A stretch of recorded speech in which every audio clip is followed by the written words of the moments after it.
The alien queen shouted, "Who wrote this?" I raised my hand and stepped forward. The grand hall of the Erythian Empire was silent, the kind of silence that made you feel as if the entire universe was holding its breath. The walls, a seamless blend of ancient stone and advanced technology, pulsed softly with light, casting an almost unnatural glow across the cavernous space. The air, thick with the scent of polished obsidian, seemed to shimmer in the tension that had taken root in the room. At the center of the hall, a figure stood tall, unmoving, Queen Amara of the Erythian Empire.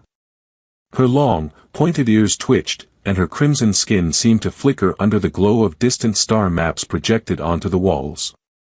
The queen, regal and imposing, held an ancient scroll in her hands. Her eyes, dark as a black hole, burned with fury, scanning the forbidden text that had just been brought to her. "Who wrote this?" she bellowed, her voice vibrating the very foundation of the hall. It wasn't a question. It was an order.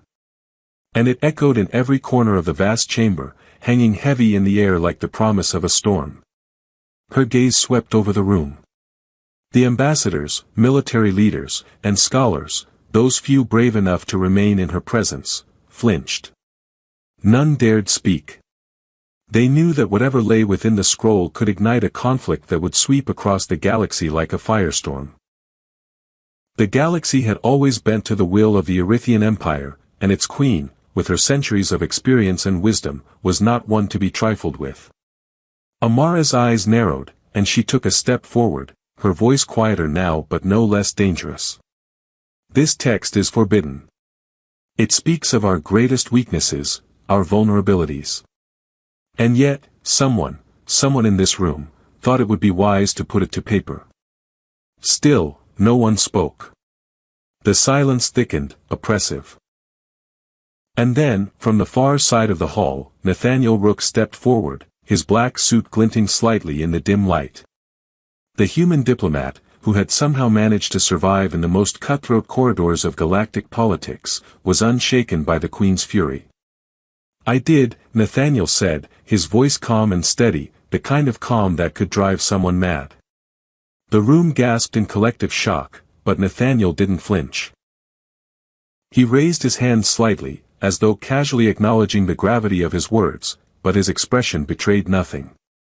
"I wrote it." The Queen's eyes locked onto him, pupils narrowing to slits. Her long ears twitched again, this time betraying a crack in her controlled composure. "You," she hissed.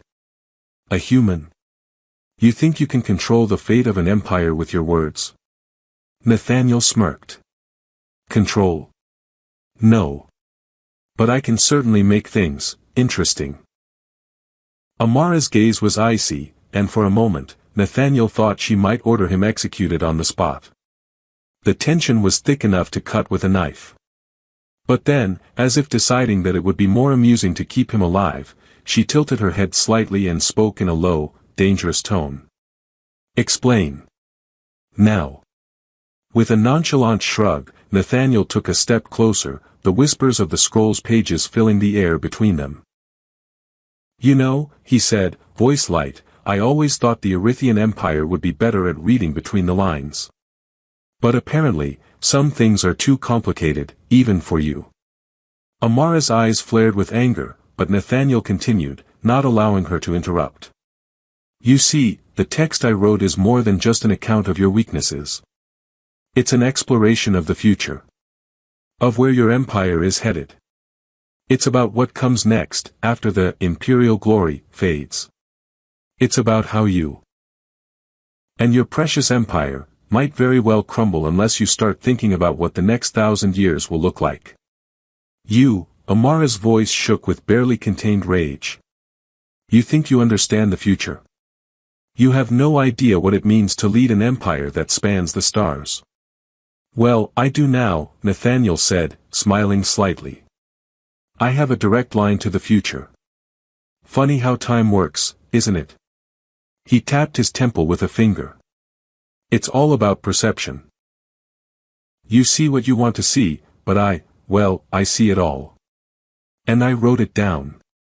The Queen opened her mouth, as if to strike back with a retort, but Nathaniel wasn't finished. "You're going to want to read more, Amara. You really are. The answers you seek, about your empire, about your future, about your enemies, they're all in here. But you're going to have to work for it. And the funny thing is," he paused, his smile widening, "the more you try to control it, the more out of control you'll be." The Queen, enraged beyond measure, took another step forward, her towering presence almost overwhelming. "You dare." Her voice was now almost a growl. "You threaten me with a mere text. You think your words mean anything to me?" "Oh, I don't think they mean anything to you," Nathaniel said, shaking his head. "Not yet, anyway.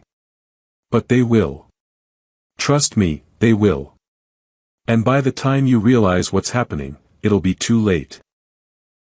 The room seemed to hold its breath, the weight of the moment hanging over them all like a collapsing star. And for a brief, fleeting moment, there was something almost human about the Queen's expression, an unsettling mix of doubt and curiosity. But then, as quickly as the crack appeared, it disappeared, and the Queen's icy demeanor returned. "You're amusing, human," she said, though her words were laced with venom. "But you've made one grave mistake." "What's that?" Nathaniel asked, still unbothered. "You think you control the future." Amara sneered, the edges of her mouth curling upward. "But you don't." "I do." Nathaniel raised an eyebrow, his grin unshaken. "We'll see about that. The future isn't something you control, Amara. It's something you create." The Queen's eyes flashed with fury. "I don't need your lectures, human." Her gaze flicked to the scroll once more, and in that instant, she knew, Nathaniel Rook wasn't just a diplomat. He was a player in the game of the stars, one who had just thrown the first piece onto the board. For a long moment, neither spoke. And in the eerie silence of the grand hall, the future seemed to hang in the balance. "Well," Nathaniel said, breaking the tension with a casual chuckle, "this is going to be fun." The Queen's gaze remained fixed on him, calculating, and though she would never admit it, a small part of her, buried deep under centuries of power and pride, agreed. The corridors of the Erythian palace hummed with the low, rhythmic pulse of unseen machinery, a perfect blend of organic and synthetic. Nathaniel had walked these halls before, but now, every step felt like a deliberate choice. He wasn't just passing through, he was part of a larger design. What that design was, he wasn't entirely sure yet, but he was about to find out.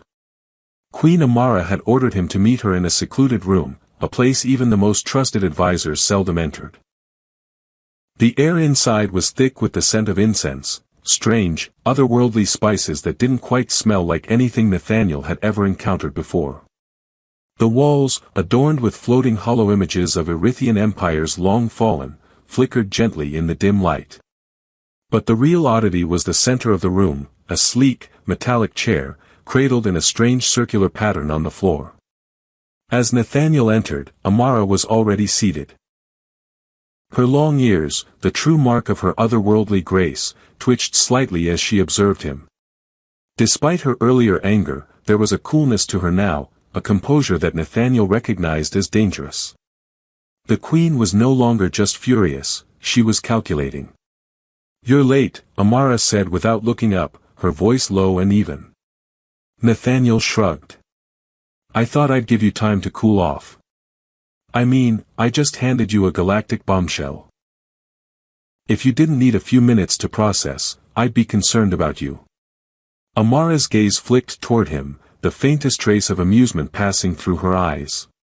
"You think your words are enough to rattle me, human?" Nathaniel grinned. "Not yet. But give it time." She didn't respond immediately. Instead, she reached for a crystal orb sitting on a pedestal nearby. The orb pulsed with a faint glow, casting a strange, almost ethereal light around her. She held it for a moment, her fingers caressing its smooth surface. Then, she spoke again, her voice less hostile but no less intense.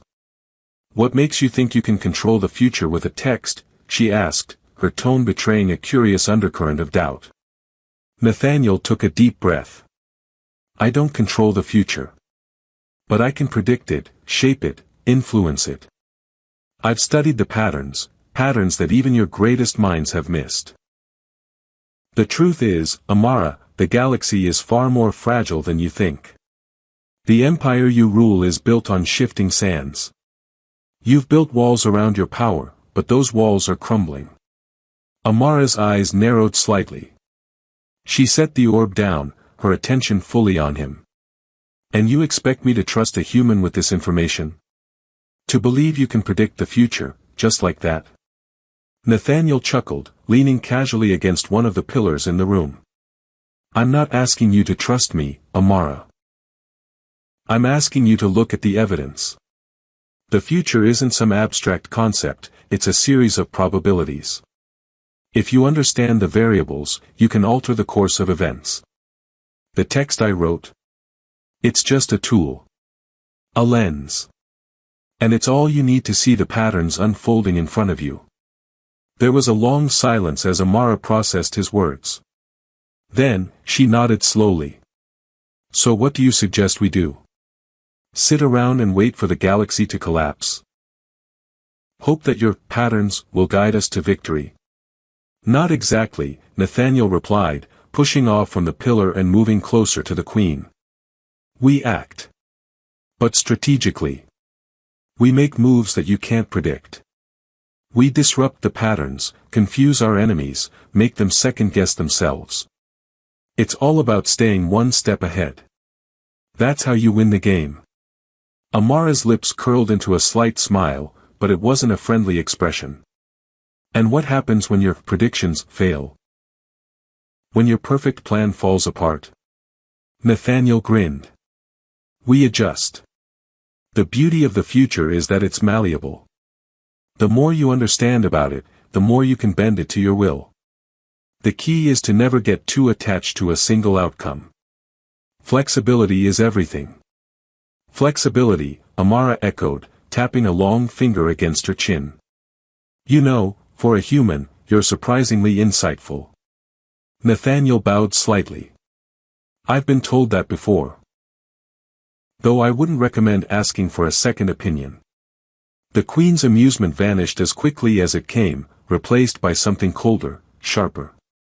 Enough games, Nathaniel. The fate of my empire is at stake. You'll tell me everything you know about this future of yours, or I'll make you regret ever stepping foot in this palace. He didn't flinch. Well, I was planning on explaining anyway, but if you insist on being threatening, I suppose I can make it more entertaining. Amara narrowed her eyes, and Nathaniel's grin widened. The Queen was clearly a formidable opponent, but he had something she couldn't ignore, the future itself. Let's start with the basics, Nathaniel said, walking toward the center of the room where a small hollow table flickered to life as soon as he approached. You've got enemies, more than you know. And those enemies aren't just political, they're cosmic. Something big is coming, and it won't care about borders, alliances, or how many star systems you've conquered. He flicked his fingers over the table, and the stars above them shifted, revealing a cluster of distant planets. One by one, they blinked into view, each marked by a symbol that was slowly expanding. These are the key players, he said. Those worlds. They're not as neutral as you think. Their resources are critical. And right now, they're making moves behind your back. You won't see it coming unless you change how you approach diplomacy. Amara leaned forward, her eyes scanning the projection with increasing intensity. And you think your plan will stop them? I don't have a plan, Nathaniel said. I have a map. The future is a network of interlocking possibilities. My job isn't to have a set answer. It's to show you how to adapt. The question isn't whether or not your empire will survive, the question is, how many times will it have to shift before you even notice the cracks? Amara's gaze never left the map. This is more than I expected, she muttered. You really do see the future, don't you? Nathaniel shrugged. I don't see it. I predict it. And predictions, as you well know, can be as unreliable as the stars themselves. He paused, letting the weight of his words settle. But in this case, I'm right. And if you listen to me, you'll be able to outmaneuver the chaos that's coming. The Queen turned away, her long ears flicking in agitation. If you're right, then why are we sitting here talking about it? Why not act? Nathaniel smiled. Because we have to move carefully. The future is in motion, but if you rush it, it's like trying to catch a comet with your bare hands. You'll only end up burned. Amara turned back to him, a challenge flickering in her eyes. Then show me, Nathaniel. Show me how you'll shape the future. And with that, the game began in earnest. The hum of the transport pod was almost too soothing. For a moment, Nathaniel thought about closing his eyes and letting the low-frequency vibration lull him into a nap.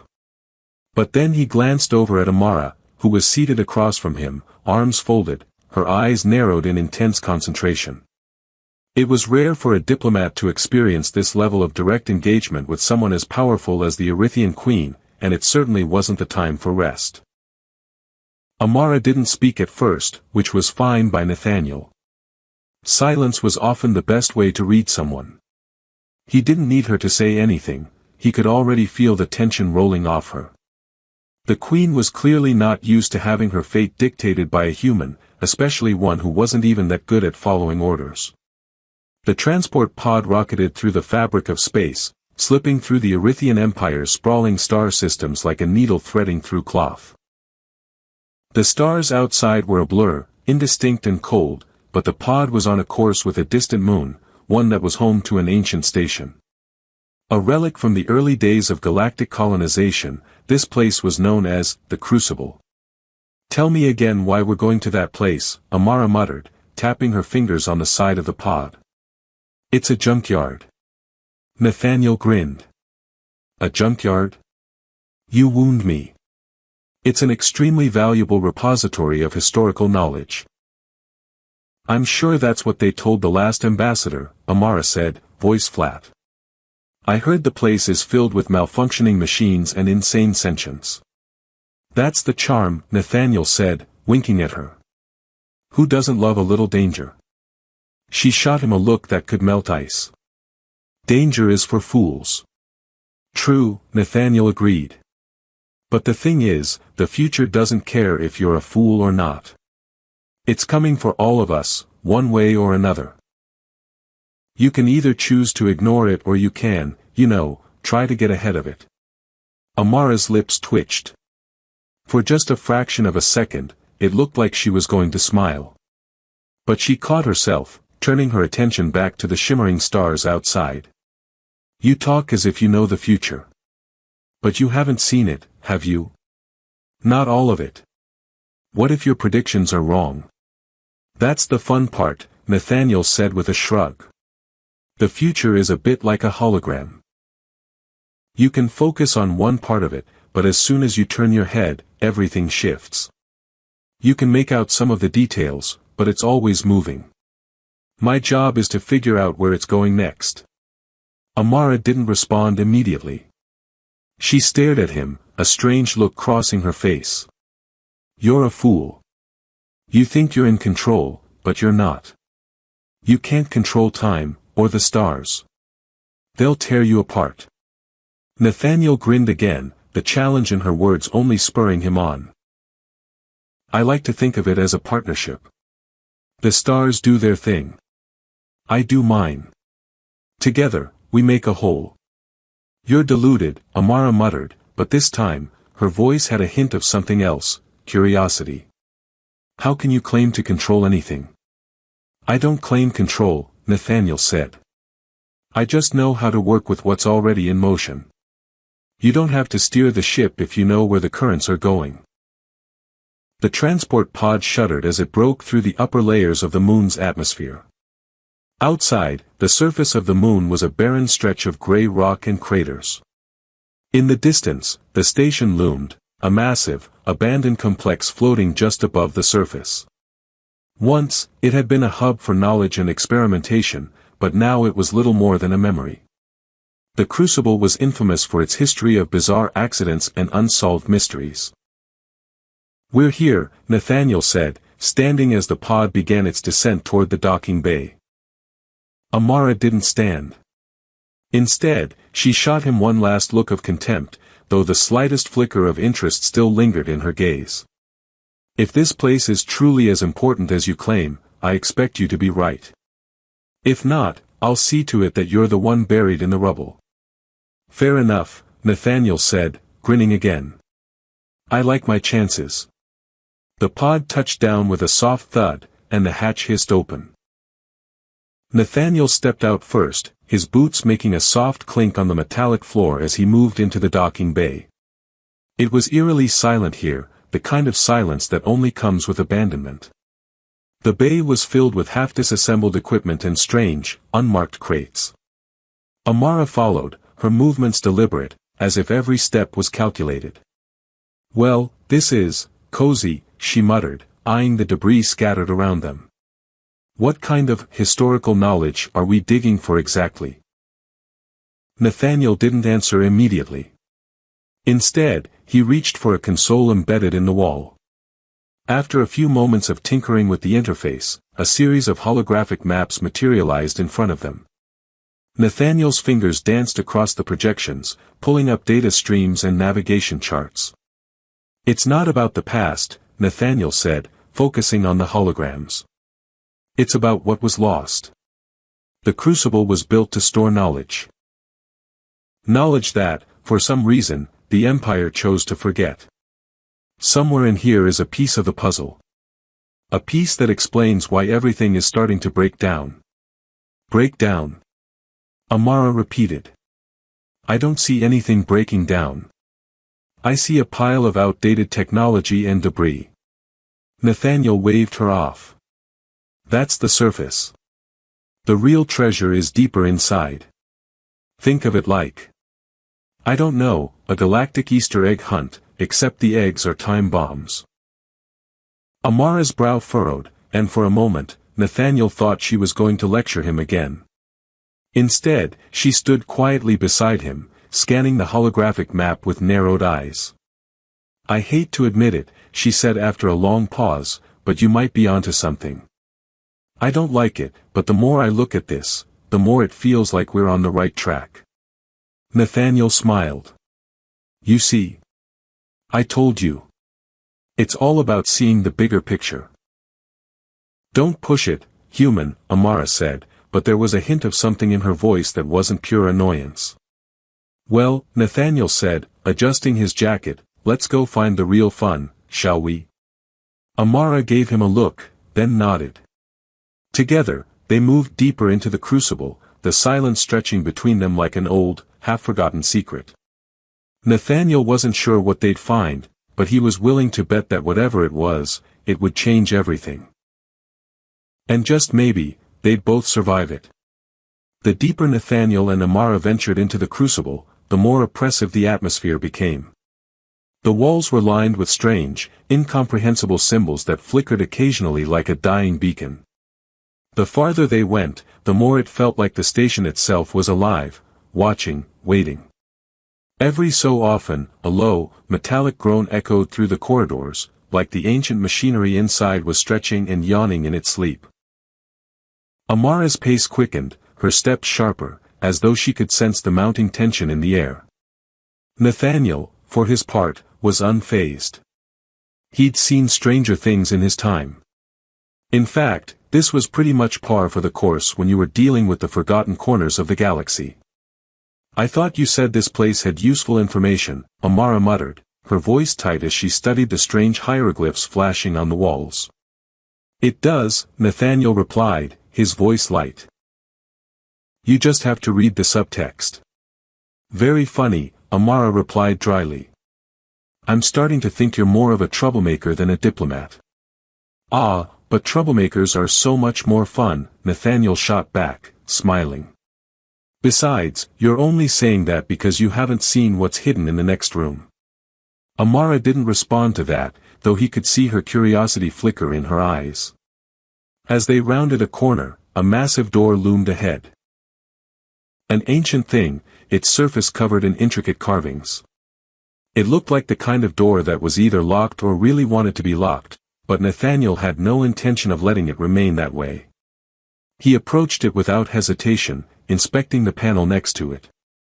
Ah, a good old-fashioned security lock. You'd think they'd have upgraded by now.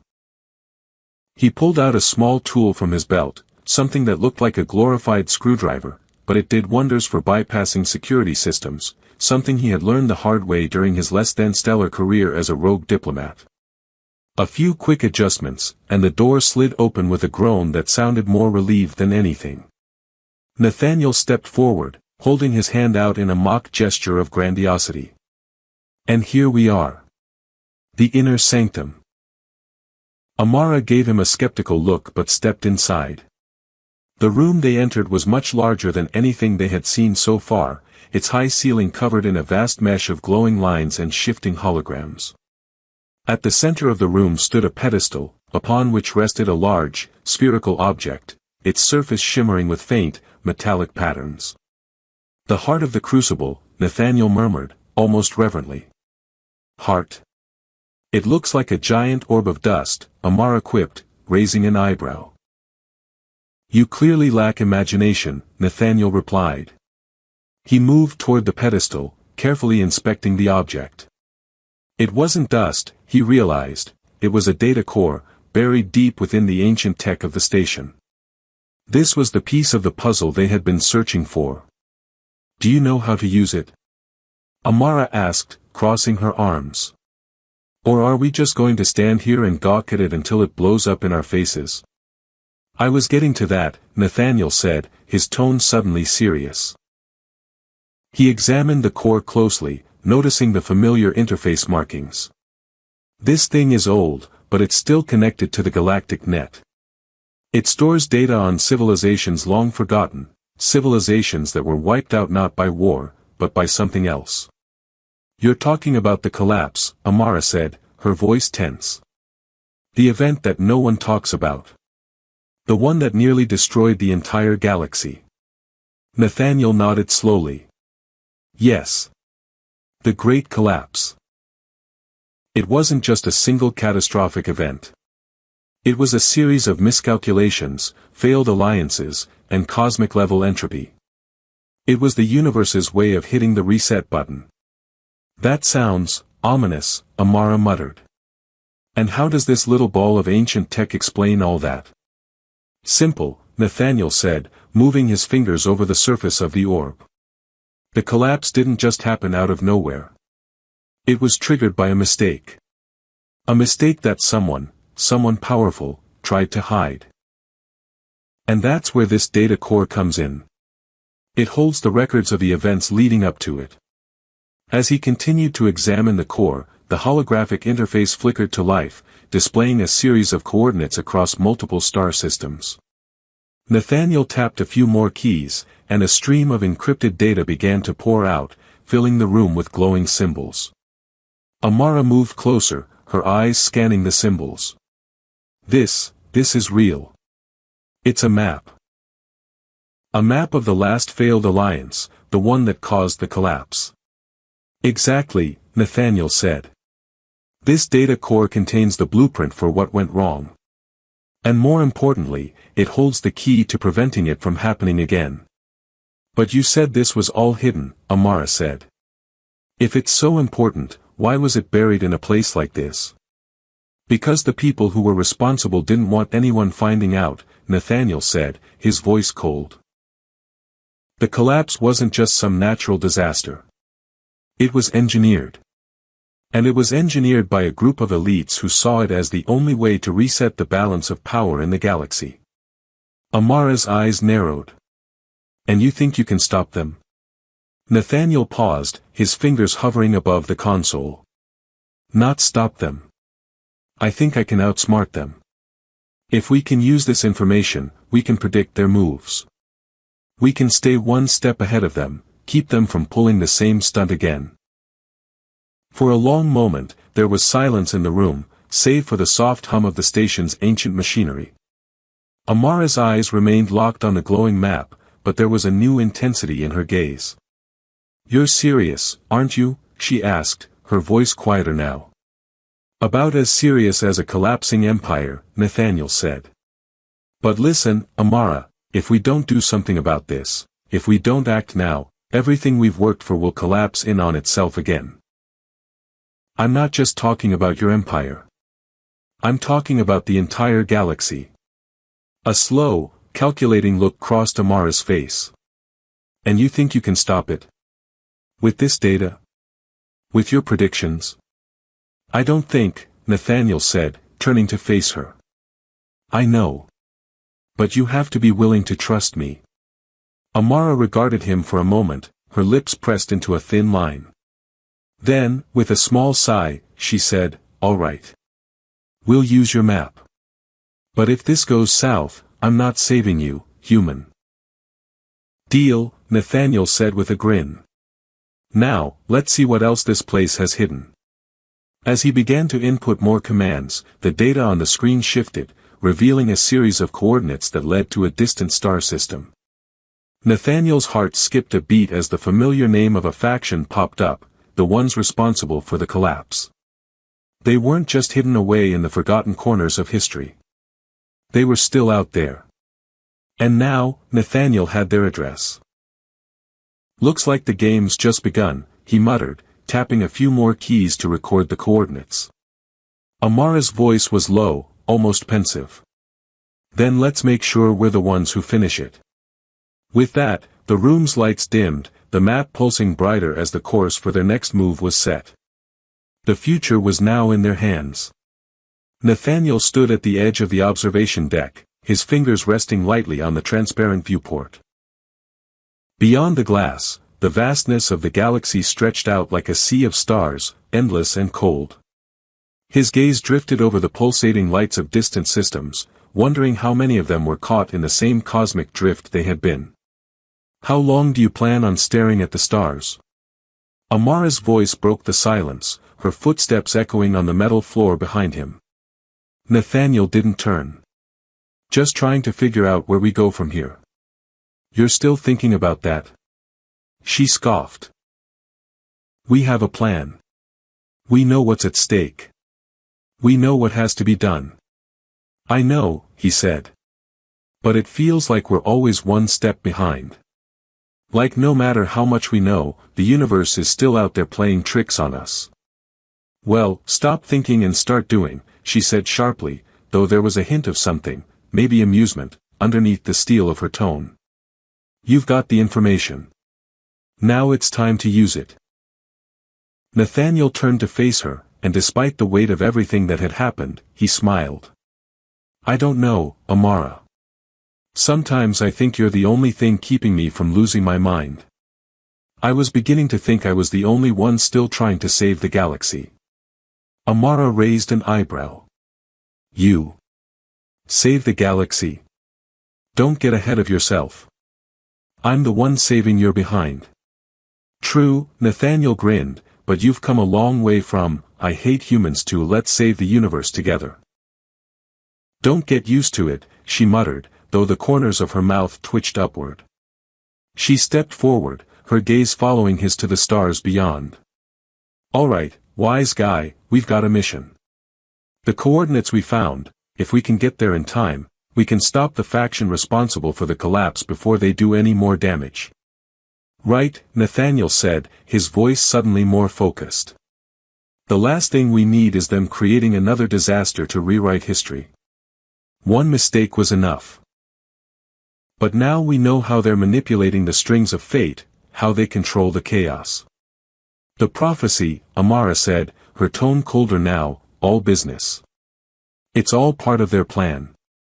They didn't just predict the collapse, Nathaniel. They engineered it. Which means we can't just stop them. We need to outsmart them, make sure they never get a chance to enact their version of history again, Nathaniel said. His eyes were hard now, filled with resolve. Amara stepped back, crossing her arms as she watched him. Outsmarting a bunch of elitists who think they can control time itself. Seems a little ambitious. Ambitious is my middle name, Nathaniel shot back with a grin. And besides, I've got one thing they don't. And what's that? She asked, genuinely curious. A sense of humor, he said, leaning against the rail. They've been living in the past for so long, they've forgotten what it means to actually live. But we're different. We've got the ability to adapt, to create a future. They're stuck in their own damn loop. And you think that makes you special? Amara asked, her voice tinged with mockery. Not special. Just resourceful, Nathaniel said. He pushed off the rail and made his way toward the door to the ship's control room. It's not about playing their game. It's about changing the rules. They boarded the ship and set a course for the coordinates, which led them to the heart of a dead star system.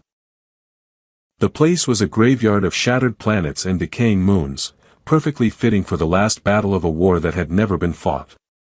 As they approached, the ship's scanners pinged, revealing a heavily fortified station nestled among the ruins.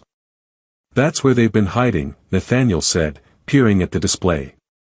The heart of their operation. It's the only place they could build something of this scale. So now what? Amara asked, raising an eyebrow. Now, we sneak in, Nathaniel said. You get to play the part of the badass queen, and I'll use my charm to break into their data vault. Amara gave him a pointed look. I'm not a fan of sneaking. Trust me, you'll love it. It's like a treasure hunt, but with a lot more explosions. Great, she muttered, just what I needed, more explosions in my life. They docked on a forgotten platform, the ship's engines barely making a sound as it slid into place. Nathaniel felt the familiar rush of adrenaline surge through him. This was the moment. They weren't just preventing another collapse, they were rewriting the rules of the game entirely. As they stepped off the ship, the cold, unyielding silence of the station surrounded them. The air smelled faintly of ozone, and every step they took echoed like a reminder of how alone they were. They navigated through dark corridors, following the trail of encrypted signals that would lead them to the core of the station. The deeper they went, the more the station seemed to know they were there, as if it were a living thing, and it didn't want visitors. What's your plan if we get caught? Amara whispered, her tone more serious now. Do what we always do, wing it, Nathaniel replied with a grin. It's worked so far, right? Only because I've been bailing you out, she shot back. I like to think of it as teamwork, he said. Now, let's find that control room. They moved swiftly through the station's underbelly, dodging security systems and avoiding patrols of elite guards. Nathaniel hacked into a terminal, his fingers dancing over the interface as a map of the central control hub appeared before them. Right here, Nathaniel said. Let's go. They burst into the control room, weapons raised, and for a moment, it was all too easy. The guards were outnumbered and unprepared for a fight. In seconds, they had neutralized the opposition, and Nathaniel moved quickly to the central console. This is it, he said, his hands flying over the controls. We have the coordinates. Now we rewrite the signal, disable their network. Amara moved to stand next to him, her sharp gaze sweeping over the room. You sure this will work? Do I look worried? Nathaniel asked, flashing her a grin. Piece of cake. As the system came to life, the data streams filled the screen, and Nathaniel began inputting the final command. But just as he was about to finish, an alarm sounded. They know we're here, Amara said, eyes narrowing. We're running out of time. Then let's make this quick, Nathaniel said, his fingers moving faster than ever. The room around them began to shake, the station coming to life in a desperate bid to stop them. But Nathaniel was unstoppable now.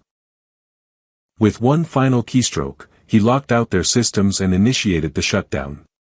Done, he said, slumping back with a satisfied grin. The alarm stopped, and the shaking ceased. The station was still. For a moment, they both stood in silence, the enormity of what they'd just done sinking in. Well, Amara said after a long pause, I'll admit it. You were right. I always am, Nathaniel said with a wink. Don't push your luck, human. They exchanged one last look before turning to leave the control room. Their work wasn't finished, not yet. But as they made their way back to the ship, Nathaniel realized something. They had won. They had changed the future. And for once, it felt like they were finally free. The stars were no longer an endless expanse of cold void. They were full of possibility. And this time, Nathaniel Rook wasn't going to let anyone else dictate the galaxy's fate. Together, they stepped into the ship, ready to leave the past behind and face the future, whatever it held. The end was only the beginning. The end.